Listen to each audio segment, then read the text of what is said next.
Eccoci qua Luca, dopo un po' di panchina anche il tuo momento, dispiace per Foverò, comunque speriamo che si riprenda subito, presto, magari tu la vedi leggermente diversa, comunque sei sceso in campo pronto, preparato e hai fatto il tuo. Com'è entrare così? Beh, sicuramente è difficile, mi dispiace per me perché si è fatto male, chiaramente spero che rientri presto. Ho cercato sicuramente di portare avanti, diciamo, il suo ben fatto fino adesso, perché probabilmente siamo la miglior difesa e quindi non aver subito gol è stato importante per me. Sì, tu hai continuato su questa strada iniziata.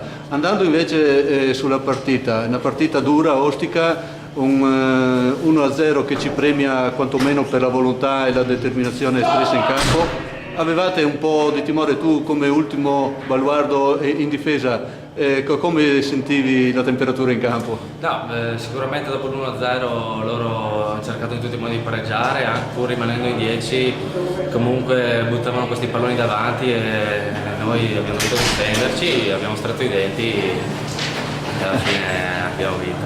Comunque la sicurezza dietro si vede, c'è. E andando invece sul tuo rendimento, fra virgolette, perché uno non lo vede, ma un portiere, quando anche è il secondo portiere, comunque deve allenarsi duro, deve essere pronto, farsi trovare pronto e non è facile. Tu negli allenamenti ti prepari sempre come dovessi giocare in campo, insomma, Sì, titolare? sì, diamo sempre il 100% tutti, poi ho un compagno che è Beppe che ho solo da imparare da lui perché sta facendo bene e comunque mi sta anche insegnando tanto. E quindi quando arriva il mio momento spero di esserci. Bene, grazie, ciao. Grazie.